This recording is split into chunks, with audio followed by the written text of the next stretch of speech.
In this video, I'll show you how to add a bouncy text exit animation that makes your text leave the screen with a fun bouncing motion. Let's get started. First, open your project in CapCut Mobile. From the bottom toolbar, tap on Text, then tap Add Text and type the text you want to animate.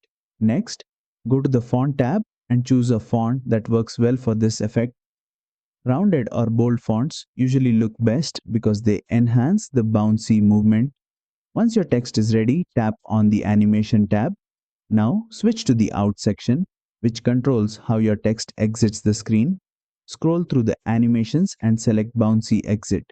As soon as you apply it, you'll see your text bounce as it moves out, creating a lively and playful effect.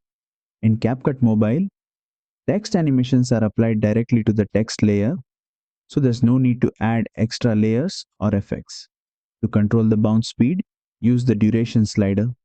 Drag it to the left for a slow and smooth bounce or drag it to the right for a fast and energetic exit. Preview the animation and adjust the timing to match the rhythm of your video. And that's it.